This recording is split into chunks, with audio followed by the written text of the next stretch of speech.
The conviction arc in Berserk is one of the most thematically rich parts of the manga. While it is evident that Miura utilized this portion of the story as a sort of commentary on religion, I also think it equally focuses on the nature of humanity. Each character introduced in this arc exemplifies how our innate human nature can manifest itself under the threat of danger. Moscus serves as a prime example of how people can become so consumed by their ideological beliefs that they commit evil acts under the misguided notion that their actions are justified. And they tend to flourish during times when the public is desperate and fearful. You have Nina, who is cowardly and selfish, putting others in jeopardy for the sake of trying to save herself. Farnese, while not as reprehensible as Father Mosgus, still engages in behaviours that are far from virtuous. What I'm trying to say is that there appears to be a spectrum of morality among the characters featured in this arc, and while most present tend to fall towards one side of the spectrum, there is one character that no doubt lands on the opposite side, and that is Luca, who, despite all the darkness that is all around her, she has the strength to be kind and a well-meaning person. Luca is a fan favourite. She is an individual who seems to always do the morally correct thing, and when she is surrounded by people who fail to do the same, it only makes her shine brighter. It seems to me that Luca may be among the few characters in Berserk who can be considered wholly good. There isn't a single action to my knowledge that makes her unlikable. Even Guts, though we love him, doesn't always do things that make us like him. People like Luca so much that they consider her to be best girl. There is such a fondness for Luca that I would be very interested to hear if anyone had a solid explanation for why they would dislike her. Please, if you're someone who dislikes Luca, comment your reasoning down below. I cannot think of a good reason, because I think there's no other word to describe Luca than selfless. We see an example of her altruistic nature in her introduction to the story, when she helps Casca, avoiding her getting caught by the Holy Iron Chain Knights. Most often, Miura likes to define the essence of a character with their initial introduction. I elaborated on this with my video about Mosgus. The moral foundation of his character is presented to us right from his first appearance. From then on out, we are clear on that matter. So the treatment is the same as with Luca here. In her first appearance, she goes out of her way, potentially risking her own life, to save another from potential harm. This kind act serves as a fundamental basis for her character going forward in the story. The main focus of the conviction arc takes place at Albion, a place where refugees are taking shelter on its outskirts. The living conditions are so poor that they are cramped, have poor clothing, and food is so scarce that people are fighting over rats. This is where Luca lives her life. She notices that the Holy Iron Chain Knights are neglecting those in need, but she notices this while she is doing her job, and it is revealed to be that type of work. She is able to learn information from the man she is engaging with, Jerome, who has taken a special interest in her. He says that many of the knights do not respect Farnese's command, as they find her irritating, as she repeatedly talks about her faith and shows a lack of gratitude for the work of her knights. But instead of hearing this description of Farnese and creating a negative assumption about her, Luca empathizes with Farnese as she is a female leader of a large group of men, thinking it must be hard. Jerome presents a pearl necklace as a gift to Luca, who admires it but feels that it is wasted on her. Jerome harbors feelings for Luca and wishes to take her back with him, intending for her to be his mistress, as he is to become the next head of the family and is unable to marry her. While Luca appreciates the proposition, she is hesitant to accept it. Lots of people in the same position as Luca would agree with this offer, as it is a ticket to escape their current circumstances. However, Luca seems to believe that it would be demeaning to leave a situation only to enter into one that is equally as degrading. The main reason I think she declined the offer is that she looks after a handful of younger girls, and leaving them would be a betrayal in her view. And upon seeing these girls, she takes care of them, dividing what appears to be food that Jerome gave her among them. Luca then tears the pearl necklace she was given, which shocks the girls, leading them to believe that she wasted the precious gift. However, Luca once more chooses to share the individual pearls among the group. I'll take an equal share, of course. Didn't we decide from the start? Each person's income will be shared equally among us, without exception. Given the circumstances in which Luca and the girls find themselves, there is a significant risk of becoming greedy, because they're in a situation that threatens their basic survival. It would only be natural to develop a sense of greed in an effort to ensure they survive. This is the selfish, ugly part of humanity. However, Luca demonstrates remarkable strength and compassion by instilling the belief in these young girls that they mustn't become self-centered during times of desperation. She emphasizes that collaboration is not only fair, but also benefits a greater number of individuals. Nina, of course, has a hard time understanding this, Throughout this arc, we see that this becomes a conflict between the two, culminating in Nina's eventual realization at the conclusion that Luca's perspective was indeed the correct one. I also want to say that Nina and Luca are almost like one character piece. They share a lot of scenes and they are essentially linked together in the story. Because of this, I won't be going over everything, as I have already done that in my video about Nina.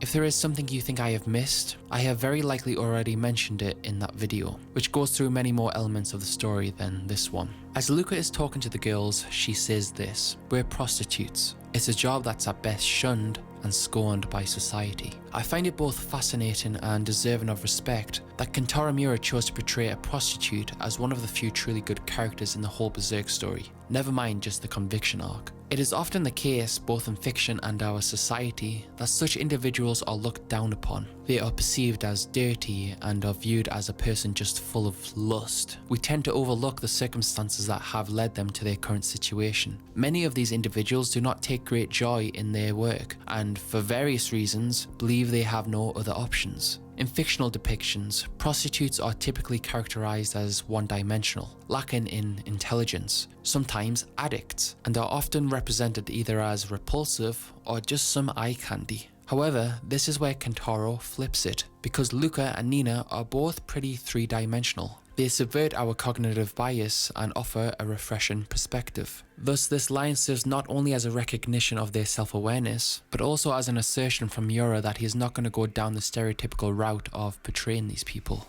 But the girls still complain about not having enough. So Luca further emphasizes the importance of not becoming greedy. Though she thinks it is important for everyone to earn their keep, in order to help each other progress, she notices that something is off about Casca, and because of her looks, she will not be safe around Albion. To mitigate potential threats, Luca applies bandages to Casca's face to create the illusion that she has a disease which will ward off others from making any advances on her. Luca is determined not to subject Casca to the same demanding work that she and the other girls endure, demonstrating again that she serves the interests of others more greatly than her own. When we fast forward after Nina's shenanigans betraying Joachim, Luca approaches Nina, who becomes highly defensive to the point she hurls insults towards Luca, who is most definitely not deserving of such comments. Nina is deeply insecure and wishes to be like Luca, but she fears she can never live up to that expectation. Thus this insecurity manifests itself in an ugly way, insults and physical attacks. Yet Luca's expression remains calm. We cannot read any sense of judgment on her face. She likely feels sorry for Nina and can understand her to a certain extent. But this calm demeanor could just be a way to get close to Nina, where she delivers a smack to Nina that, though you shouldn't hit people, you cannot deny that this felt deserved. I believe this is yet another reason why we like Luca. She consistently engages in behaviour that align with our preferences. Nina, to put it bluntly, is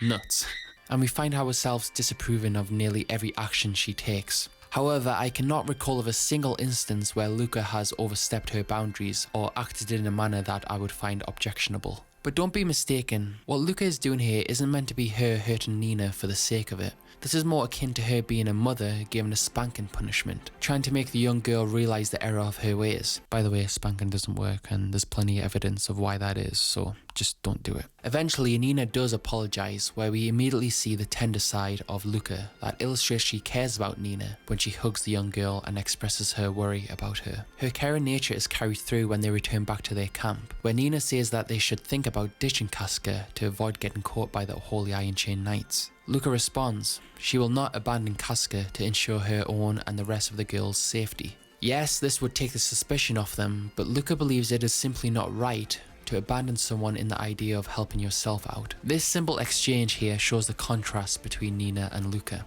We then get a little tad bit of vulnerability from Luca when she voices out to Nina that she is not good at admitting her own faults, thinking she may come across as condescending sometimes. But we certainly haven't seen anything to support this. I think what this illustrates more than anything is just how easy it is for Luca to recognise the flaws in herself, unlike Nina, who takes this whole arc to come to the same realisation about herself. If I lose my nerve, I'll end up just like those I look down upon. It is quite easy to assume that you are above certain things. However, Luca understands that anyone can find themselves in a position that they once regarded with disdain. She has made the conscious decision to take the challenging route of selflessness, fully understanding that it is the right thing to do. In a world where selfishness prevails, should Luca abandon Casca, she would just become another individual who prioritizes their own interests. Therefore, she chooses not to betray her principles. When there is a commotion happening outside her tent, Luca runs out and realizes that it is one of her girls, Pepe, who is handcuffed and being whipped by one of the soldiers. It's in these intense fight or flight scenarios that you can learn a lot about people, so it is not surprising when we see Luca rush out to Pepe, protecting her from the attacks of the soldier. But what I like about Luca is that she ain't no pushover. She's got a backbone. She mocks the soldier, which makes the crowd gasp. Because of the formidable power and authority wielded by these armies in the world of Berserk, the populace is often conditioned to comply, fearful of stepping out of line. That is why the crowd is shocked at Luca's attitude towards the soldier, but she gives it to us plainly. You rattle your swords, judging people from up in the tower. Have you mistaken yourself for angels or something? Individuals who possess power often wield greater control over others than the average person. This causes these individuals to become deluded that just because they have power, that they are somehow the authority on what is right and wrong, leading them to feel justified in doing what they please. But it's just like an old wise man once said, "With great power comes great responsibility." Many fail to grasp this concept. Yet Luca, much like Peter Parker, is one who recognizes and understands its significance. After Guts gets rid of the violent soldiers, Luca recognizes that he has saved her and the other girls. Consequently, she feels inclined to assist Guts in his quest to reunite with Casca. Guts often encounters hostility, just by virtue of him being like a wrecking ball. However, it could be possible that truly good individuals can recognize the goodness in others. Luca may have intuitively understood that Guts is not as terrible as a person as many perceive him to be, despite his fearsome appearance wielding a gigantic sword and chopping people up. Nevertheless, when Luca guides Guts to the last known whereabouts of Casca, they discover that she has mysteriously disappeared, along with Nina. Guts, Isidro and Luca begin their approach to the Tower of Conviction, aiming to rescue Nina and Casca. Before departing, Luca urges the remaining girls to leave Albion if she has not returned by morning, in order to evade the authorities. The young women express their concerns, feeling exposed and vulnerable without Luca by their side. One of them comments on the fact that it is because of Luca's stubbornness that she is joining Guts to rescue the two girls. Usually, stubbornness has negative connotations. In this instance, it serves to highlight Luca's courage and benevolent nature, as she risks her own safety for the sake of two individuals, one of whom she barely even knows, having only just met her, and the other who isn't particularly a saint. We see that when Nina is captive and feeling at her lowest, what her mind grabs onto for strength is Luca's words. Though Nina is the one out of the group of girls to resist Luca the most, it shows the power of teaching good values to your subordinates. It takes a while, but this marks the beginning of Nina's realization of Luca's wisdom. With the assistance of Isidro and Jerome, the same man who wanted Luca to become his mistress, she is able to rescue Nina from her prison cell. Luca expresses her gratitude to Jerome, while also apologizing for involving him in this affair. After all, Jerome is a member of the Holy Iron Chain Knights and a heretic hunter. By aiding Luca, he is committing an act of treason. However, this situation illustrates that not everyone affiliated with an oppressive army is inherently bad. Jerome stands in stark contrast to the other soldiers we saw before. She comes to the realization that she may have misjudged Jerome. When chaos begins to erupt at the Tower of Conviction, Luca finds herself dangling from a tall height. The moment is tense and Nina is contemplating everything, but for whatever reason, Luca willingly releases her grip, causing her to fall from the massive height, but not before she tells Jerome to look after Nina. In my view, she thought that if she held on for any longer, that it would result in the demise of Nina. Whether she would fall with Luca or Mozgus and his band would get to her. Here, Luca sacrifices herself to save others, but when she is saved from Skull Knight, she gives a different reason as to why she let go. But I don't necessarily think this to be true, as it doesn't sound to be in character. It is funny though that she thinks Skull Knight is death and that she is only able to interact with him because she has died. Luca is then mysteriously transported to a small cave, leaving her incredibly perplexed. This moment marks the encounter with the Egg of the Perfect World, where both Luca and the audience are introduced to their backstory, which is profoundly tragic, the being having only experienced humans as terrible individuals. Therefore, sharing the story with Luca, of all people, is pretty significant, as she is probably the best person to whom the story could be told to. Naturally, Luca listens to the creature's tale, refraining from any judgment, which is distinctively different from what it has known. And even upon seeing its unusual and creepy form, Luca remains empathetic towards the creature. It then explains how it observed Albion, noting that individuals arrived and perished as swiftly as they came. Furthermore, those who managed to survive had to endure horrific living conditions, which was ignored by those in power. The world, he remarks, was a dismal place. However, there was one individual who captured its attention: Nina. The egg observed her as she clung to another for the emotional support she desperately needed, but by doing this, she only pushed herself deeper into her problems. Luca becomes aware of the unaccounted consequence of her role as the maternal figure to Nina and the other girls. Although she intends to do good and provide protection, this can still lead to negative outcomes. Nina experiences insecurity regarding her ability to be good like Luca, thus it was made easier to drive herself deeper into despair. After Skull Knight gets Luca out of the location, they arrive on the outskirts of Albion. Skull Knight advises that if she wants to live, she ought to get away as far as possible from Albion. However, much like when she was nearing the Tower of Conviction, Luca is remarkably brave, and her courageous heart still burns strong. While Skull Knight perceives her decision as a reckless one, Luca acknowledges this perspective. But because of her stubbornness and deep concern for others, she feels compelled to assist those in need. Although Skull Knight considers this course of action to be dangerous, he cannot help but find it admirable. I also find this interaction between these two to be endearing, as Skull Knight and Luca are very different from one another, and usually Skull Knight's interaction with others tend to be very serious, but this one just ends up being kind of like wholesome, as Luca is a type that Skull Knight would usually never interact with. Once Griffith's return occurs and the commotion dies down, Jerome makes an interesting observation. He notices that a remarkably small number of refugees managed to survive the collapse of the tower. He finds it ironic that those who did not hold on to their faith in God were the ones who survived, while those who did were tragically killed when the tower fell. This causes him to experience a loss of faith. However, Luca does not think it's that simple. She believes that it was the individuals who felt compelled to take action in order to survive who ultimately succeeded, whereas those who were unable to muster the courage to act met their demise. In Luca's perspective, while their faith played a considerable role in their deaths, it was not the primary factor. Actually taking action is what keeps people alive. After this, Luca does a very thoughtful act by paying tribute to the Egg of the Perfect World. Not because of the bad it had done, but rather because it was a tragic character who had endured a life of profound loneliness. By empathizing with bad people, we deepen our understanding of their experience. If we allow ourselves to be more open-hearted, approaching everyone with kindness, that will no doubt help fight back against the creation of monsters. As Luca watches Casca and Guts walk off in the distance, she says something that goes back to what the Egg of the Perfect World was hinting at. The power to protect someone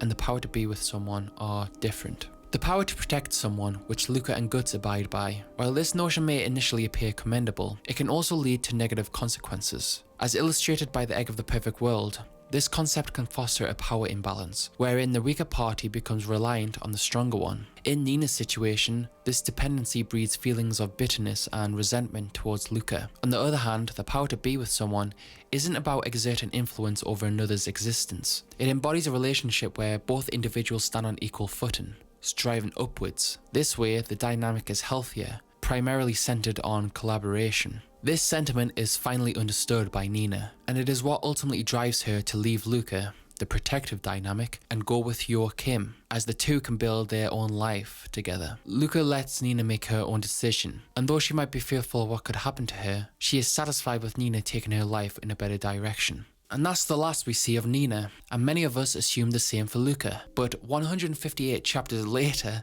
Luca makes a return in the manga, which was a surprise, but a welcome one. She is still very in character, making sure those in need get the right assistance. I think Miura was aware of the fans' reception of Luca, so he felt compelled for her to return. But her presence in this part of the story is mainly just to tell her that she is still alive and kicking, because fans had theories on what happened to her. And I think Kentaro was maybe aware of how many people had a thing for Luca, as he put her in a bathhouse. I saw that! Fan service at its finest. As of chapter 364, that's all there is of Luca. Many have speculated upon her return into the story that she will eventually have some significant involvement in the plot, but personally, I'm not so sure about that. She just may become a more prominent side character, which I won't be mad at. So that's Luca. Like I said before, she and Nina are basically one character piece. Nina's character wouldn't be the same without Luca, and the reverse is also true. Luca may not exhibit the same level of complexity as some other characters I have previously analysed, partly because people who tend to fall short of the label good have more to them. Despite that, her character does stand out, as Berserk is just filled with the worst of the worst. It is more common for a character to be bad than good in this story. It only makes it more surprising that a character such as Luca exists in the world of Berserk. And so I felt compelled to make this video to highlight that aspect. And because there was a few of you who wanted me to make a video on Luca, there's always a takeaway with each character. And I think Luca's may be the most crucial so far. Even in the face of dire circumstances, where the temptation to act self-serving is strong, fight it by being altruistic. While it is hard, it is a net positive for society. You not only help yourself, but you help others, so that they too will one day pay it forward. Perhaps if the Egg of the Perfect World had encountered Luca long before the events of the birthing ceremony, it could have changed paths. All it had known was the inconsiderate, cruel side of humanity, which only perpetuates itself. It is through opening our hearts, cultivating empathy, and doing good that will lead us to all live a better life.